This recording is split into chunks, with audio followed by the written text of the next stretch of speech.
الحمدللہ رب العالمین والصلاة والسلام علی رسولہ الکریم اما بعد۔ برادران ملت اسلامیہ اور عزیز بہنوں، سیرت مبارکہ کا یہ سلسلہ الحمدللہ اللہ کے فضل سے جاری ہے، اور ہمیں امید ہے کہ آپ کو اس سے بہت فائدہ حاصل ہو رہا ہوگا۔ حضور نبی کریم صلی اللہ تعالی علیہ وسلم سے محبت اور تعلق ہر مسلمان کے لیے لازم ہے۔ مسلمان کہتے ہی اس شخص کو ہیں جو حضور نبی کریم صلی اللہ تعالی علیہ وسلم سے اتنی محبت کرتا ہو جتنی وہ اپنے آپ سے، اپنے ماں باپ سے اور اپنے بچوں سے کرتا ہے، اس سے بھی زیادہ اس کو حضور سے محبت ہو، اس کو جناب رسول اکرم صلی اللہ تعالی علیہ وسلم سے محبت ہو، تبھی وہ مومن ہو سکتا ہے۔ ہر مسلمان کو جو خود کو مسلمان ہونے کا دعوے دار ہے، ہر دن غور کرنا چاہیے کہ اس کے دل میں آپ کی محبت اتنی ہے، اور کیا وہ جناب رسول اکرم صلی اللہ تعالی علیہ وسلم کی سنتوں اور طریقوں کو اپنے دل کی خواہشات سے بڑا سمجھتا ہے۔ برادران ملت اسلامیہ، حضور نبی کریم صلی اللہ تعالی علیہ وسلم سے محبت کا دعویٰ آسان ہے، لیکن محبت کا دعویٰ بغیر آپ کی اطاعت اور فرما برداری کے کرنا انسان کا خود اپنے آپ کو گویا دھوکہ دینا ہے۔ حضور نبی کریم صلی اللہ تعالی علیہ وسلم سے محبت کا دعویٰ آپ کی اطاعت کیے بغیر بے سود ہے، بلکہ جو شخص یہ دعویٰ کرتا ہے کہ اسے اللہ سے محبت ہے، اس کے لیے بھی یہ ضروری ہے کہ وہ جناب رسول اکرم صلی اللہ تعالی علیہ وسلم کی اطاعت اور فرما برداری کرے۔ حضور نبی کریم صلی اللہ تعالی علیہ وسلم، ہماری جانیں آپ پر قربان ہوں، آپ کی اطاعت اور فرما برداری کے بغیر اللہ سے محبت کا دعویٰ بھی جھوٹا اور بے سود ہے۔ قل ان کنتم تحبون اللہ فاتبعونی یحببکم اللہ۔ برادران ملت اسلامیہ، یہ بات تو برسبیل تذکرہ عرض کر دی گئی، کیونکہ آج کل حضور نبی کریم صلی اللہ تعالی علیہ وسلم کے تعلق سے میڈیا پر جو بحثیں شروع کر دی گئی ہیں، ان بحثوں کو پڑھنے، سننے اور بولنے سے پہلے مومن کے لیے لازم ہے کہ اپنے دل کو جناب رسول اکرم صلی اللہ تعالی علیہ وسلم کی سچی اور حقیقی محبت سے لبریز کر لے۔ برادران ملت اسلامیہ، ہمارا سلسلہ وار بیان گزشتہ ہم نے آپ سے مدینے میں حضور نبی کریم صلی اللہ تعالی علیہ وسلم کی تشریف آوری کے وقت بنو نذیر، بنو قریظہ اور بنو قینقاع کے یہودی قبائل کے حالات کو بیان کرنے میں صرف کیا تھا۔ آج ہم انصار کے دو قبیلوں اوس اور خزرج کے بارے میں کچھ باتیں بتائیں گے، تاکہ حضور نبی کریم صلی اللہ تعالی علیہ وسلم کی مدینہ تشریف آوری کے وقت وہاں کے مکمل حالات آپ کے سامنے آ سکیں۔ اوس اور خزرج نسل کے اعتبار سے عرب تھے، ان کا سلسلہ نسب یمن کے قبیلہ از سے ملتا ہے۔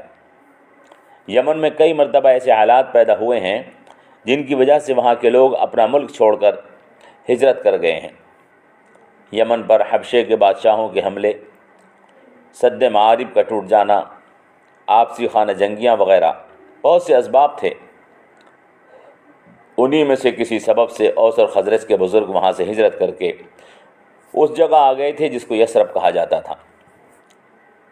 تاریخ العرب العام میں لکھا ہے کہ اوس اور خزرج کے لوگ 300 عیسوی میں یثرب آئے تھے، اور 492 میں وہ اتنے مضبوط ہو گئے تھے کہ مدینے پر ان کا مکمل قبضہ ہو چکا تھا۔ حالانکہ یہودی ان سے پہلے آ کر وہاں پر بسے تھے، لیکن یہودی تعداد کے اعتبار سے کم ہونے کی وجہ سے اپنا غلبہ وہاں قائم نہیں کر سکے تھے، اور آپسی اختلافات کی وجہ سے۔ خزرج کے 4 قبیلوں کے نام ملتے ہیں: مالک، عدی، حازن اور دینار۔ یہ سب بنو نجار کے لوگ تھے۔ اوس اور خزرج کے لوگ مدینے کے درمیانی حصے میں آباد تھے۔ ان کی کل تعداد تو معلوم نہیں، لیکن فتح مکہ کے موقع پر حضور نبی کریم صلی اللہ تعالی علیہ وسلم جو لشکر مدینہ لے کر گئے تھے، اس میں اوس اور خزرج کے لوگوں کی تعداد تقریباً 4000 بتائی جاتی ہے۔ یہ بات علامہ تقی الدین احمد بن علی المقیزی نے اپنی کتاب میں لکھی ہے۔ مدینے میں اوس اور خزرج کے اکثر لوگوں کا ذریعہ اور روزگار کھیتی اور باغبانی تھا، اور اوس اور خزرج تعداد کے اعتبار سے یہود سے دگنے سے بھی زیادہ تھے۔ یہودیوں کے 3 قبائل اور اوس اور خزرج عربوں کے 2 قبائل تھے۔ عربوں میں جنگ اور لڑائی زیادہ رہتی تھی برخلاف یہودیوں کے۔ یہودی زیادہ منظم اور متحد تھے، حالانکہ ان میں بھی اختلافات تھے۔ چنانچہ بعض قبیلوں کا اوس اور خزرج کے ساتھ اور بعض کا خزرج کے ساتھ معاہدہ تھا۔ اوس اور خزرج کے مقابلے یہودی اپنے مذہب پر سختی سے عمل کرتے تھے، اور خزرج کے درمیان کئی بڑی بڑی جنگیں ہو چکی تھیں۔ جنگ سمیر اور جنگ بعاث ان کی زیادہ مشہور جنگیں ہیں۔ یہودی ہمیشہ اس کوشش میں رہتے تھے کہ اوس اور خزرج کے قبائل کے درمیان لڑائی کرا دیں۔ اس کے لیے وہ ایک دوسرے کے خلاف جذبات بھڑکاتے رہتے تھے تاکہ یہ قبیلے آپس میں لڑ کر کمزور ہو جائیں۔ اسی وجہ سے عرب یہودیوں کو لومڑی ثعالب کے نام سے پکارتے تھے۔ اس سلسلے میں حدیثوں میں ایک بوڑھے یہودی شعب بن قیس کا واقعہ ملتا ہے، جس نے اوس اور خزرج کے اندر اختلافات پیدا کرنے اور ان کو لڑانے کی کوشش کی تھی۔ مدینہ حضور سے پہلے 2 حصوں میں بٹا تھا۔ ایک حصہ وہ تھا جہاں پر یہودی آباد تھے، اور ایک حصہ وہ تھا جو عربوں کا علاقہ تھا۔ زمینیں بھی 2 طرح کی تھیں، کھیتی اور باغات کی زمینیں اور رہائشی علاقے۔ رہائشی علاقوں میں عرب اور یہودیوں کے الگ الگ طرح کے مکانات تھے۔ یہودیوں نے اپنے مکانات، جن کو وہ اطام کہتے تھے، یہ عبرانی زبان کا لفظ ہے، اطام، یہودی اپنے ان مکانوں کو کہتے تھے جو مضبوط اور محفوظ قلعوں کی طرح سے ہوتے تھے، جن میں دشمن آسانی سے داخل نہیں ہو سکتا تھا۔ دروازے چھوٹے ہوتے تھے جو اندر سے کھلتے تھے، دیواریں مضبوط ہوتی تھیں۔ تاریخ کی کتابوں میں یہودیوں کے آطام یا چھوٹے قلعوں یا گڑھیوں کی تعداد 59 یا 60 تک لکھی ہے۔ ان آطام میں یہودی اپنی عورتوں اور بچوں کو، مال و دولت کو، ہتھیاروں وغیرہ کو محفوظ رکھتے تھے اور خفیہ مشورے کرتے تھے۔ یہودیوں کے بازار بھی ان آطام کے قریب ہی لگائے جاتے تھے۔ اپنی مذہبی کتابیں اور اب مذہبی تعلیم کے لیے بچوں کا انتظام بھی وہ ان آطام ہی کے اندر کیا کرتے تھے۔ عربوں کو یہودیوں کے ان مکانات میں داخل ہونے کی اجازت نہیں تھی۔ مدینہ، جس کو اس وقت یثرب کہا جاتا ہے، اس کے 2 طرف کالے پتھروں کے 2 پہاڑ ہیں۔ انہیں حرہ لابا اور حرۃ الوبرہ کہتے ہیں۔ لابا دراصل لاوا یا آتش فشاں کو کہا جاتا ہے، اور وبرہ نرم چیز کو بولتے ہیں۔ حدیث مبارکہ جس میں اللہ کے رسول صلی اللہ تعالیٰ علیہ وسلم نے ارشاد فرمایا ہے کہ لا يبقى على ظہر الارض بیت مدر ولا ببر الا ادخلہ اللہ کلمۃ الاسلام بعز عزیز او ذل ذلیل، زمین پر کوئی گھر باقی نہیں رہے گا، خواہ وہ مٹی کا ہو، اینٹوں کا ہو یا خیمہ ہو، مگر اللہ اس گھر میں کلمہ اسلام کو داخل فرمائے گا، چاہے وہ عزت والے کی عزت کے ساتھ ہو جائے یا ذلت والے کی رسوائی کے ساتھ ہو۔ اس حدیث میں اللہ کے رسول نے بیت وبر سے مراد خیمہ یا نرم کپڑوں والا گھر لیا ہے۔ مدینے کے گرد پھیلے ہوئے گرم پتھروں کے یہ پہاڑ، جن کی وجہ سے مدینہ 3 طرف سے محفوظ تھا، ایک طرف سخت گرم پہاڑ تھے اور دوسری طرف وہ ایسے پہاڑ تھے جن پر کہیں کہیں گھاس بھی اگتی تھی۔ حضور اکرم جب مدینہ تشریف آوری ہوئی تو مدینے میں پہاڑوں کے درمیان یہودیوں کی آبادیاں تھیں اور دوسری طرف مدینے میں داخلے کا راستہ تھا۔ اس کا ایک پورا نقشہ آپ کے سامنے رہنا چاہیے۔ مدینے کے یہود خود کو توحید کا ماننے والا کہتے تھے، وہ خدا کو اللہ ہی کہتے تھے کیونکہ ان پر عربیت کا اثر تھا۔ البتہ اوس اور خزرج کے لوگ مشرک تھے، ان کے بت بھی وہی تھے جو مکے کے مشرکوں کے بت تھے، مگر تھوڑا فرق بھی تھا۔ قریش مکہ کعبہ کے متولی مانے جاتے تھے، اس لیے ان کے بتوں کی تعظیم بھی زیادہ تھی، الا یہ کہ تمام مشرک تمام بتوں کی پوجا کر لیا کرتے تھے۔ مدینے والوں کا خاص بت منات تھا، اوس اور خزرج اس کی پوجا کرتے تھے۔ عزا اہل مکہ کا بت تھا اور لات طائف کے لوگوں کا پسندیدہ بت تھا۔ مدینے کے لوگ جو بت بناتے اس کو منات کہتے تھے۔ یہ بت بازاروں میں بکا کرتا تھا بت بنانے والے ان بتوں کو کندھوں پر رکھ کر بازاروں میں آواز لگا کر بیچا بھی کرتے تھے۔ مدینے میں البتہ بتوں کی اتنی کثرت نہیں تھی جتنی مکے میں تھی۔ مکہ کے تو ہر گھر میں بت رکھے ہوئے تھے۔ مدینے کے بارے میں ایسی کوئی روایت نہیں ملتی کہ وہاں گھر گھر بت ہوں، بلکہ ایسا محسوس ہوتا ہے کہ یہودیوں کی وجہ سے مدینے میں بتوں کا اتنا زیادہ احترام نہیں تھا جتنا مکے میں تھا۔ حالانکہ عمرو ابن جموح کی ایک حدیث سے معلوم ہوتا ہے کہ نوجوانوں کے مقابلے بوڑھوں میں اور مردوں کے مقابلے عورتوں میں بتوں سے زیادہ محبت ہوتی تھی۔ مدینے کے لوگ بالخصوص اوس اور خزرج والے کسان تھے اور یہود تاجر تھے۔ یہود سونے چاندی کا کام اور سود پر ادھار دینے کا کام کرتے تھے۔ عرب لوگ جانور پالتے تھے، باغبانی کرنے اور کھیتی کے کام کو وہ زیادہ پسند کرتے تھے۔ مدینے میں بازار بھی تھے جن میں زیادہ قبضہ یہود کا رہتا تھا، حالانکہ کھانے پینے کی اشیاء زیادہ تر عرب ہی فروخت کرتے تھے۔ اہل مدینہ باغ کی چار دیواری کو حائط کہتے تھے۔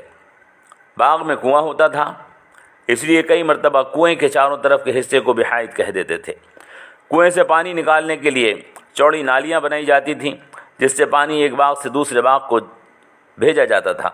مدینے میں ناپنے تولنے کے پیمانے بھی تھے۔ مد، سع، فرق، عرق، وسق کہلاتے تھے۔ وزن کے لیے جس سے سونا چاندی وغیرہ تولی جاتی تھی اس کے لیے درم، شقاق، دانق، قیرات، نوات، رحل، قنطار اور اوقیہ جیسے نام کے باٹ تھے۔ مدینے کے لوگ آٹا، میدا، گھی، گندم، شہد جیسی چیزیں ملک شام سے منگاتے تھے۔ وہ تاجروں کے ذریعے سے یہ کام کرتے تھے۔ ان تاجروں کو ضافت کہتے تھے۔ جیسا کہ ہم نے بتایا، یہودی عربوں کے مقابلے مالدار تھے۔ یہودی سونا چاندی، ہتھیار وغیرہ جمع کرتے تھے۔ عرب محنت کش لوگ تھے، کھانے اور کمانے کے عادی تھے اور مال کو جوڑ جوڑ کر رکھنے کے عادی نہیں تھے۔ عرب مہمان نوازی کے بھی شوقین تھے، اسی لیے کئی مرتبہ انہیں پیسوں کی ضرورت پڑتی تھی تو وہ یہودیوں سے قرضہ بھی لے لیتے تھے۔ مدینے کے بازاروں کے نام سوق بنی قعنقاع، سوق اوس، سوق خزرج وغیرہ مشہور ہیں۔ مدینے میں کئی مکانات 2 منزلہ تھے۔ گھروں میں پلنگ، مسہری، کرسی وغیرہ ہوتے تھے۔ مالدار عورتیں اور مرد ریشم کا لباس پہنتے تھے۔ عورتیں سونے چاندی کے زیورات بنتی تھیں اور تیار کرتی تھیں اور پھر ان کو پہنتی تھیں۔ گھروں میں رنگین فرش، پردے عام طور پر ڈالے جاتے تھے۔ بعض گھروں میں باغیچہ بھی ہوتا تھا۔ شیشے اور پتھروں کے برتنوں کا استعمال تھا۔ یہ سب چیزیں ملک شام سے منگائی جاتی تھیں۔ عورتیں سلائی، کڑھائی، بنائی، حتیٰ کہ گھر بنانے، لکڑی کا فرنیچر بنانے اور ڈلیاں بننے وغیرہ کا کام بھی کرتی تھیں۔ تو یہ تھے مدینے کے حالات جب نبی کریم صلی اللہ تعالیٰ علیہ وسلم وہاں پر پہنچے۔ ہم نے اپنی ان معلومات کا زیادہ تر حصہ مولانا سید ابو الحسن علی ندوی کی کتاب نبی رحمت سے اخذ کیا ہے۔ مراجع کے لیے وہاں سے رجوع کیا جا سکتا ہے۔ حضور نبی کریم صلی اللہ تعالیٰ علیہ وسلم جب مدینہ تشریف لائے تو مدینے کے حالات اس طرح کے تھے۔ صاف ظاہر ہے کہ مکے کے مقابلے مدینے کے حالات ہر طرح سے الگ تھے، مختلف تھے۔ حضور نبی کریم صلی اللہ تعالیٰ علیہ وسلم مدینہ تشریف لائے تو مدینہ کا ایک سردار عبداللہ ابن ابی ابن سلول کو مدینہ کا بادشاہ بنانے کی تیاریاں چل رہی تھیں۔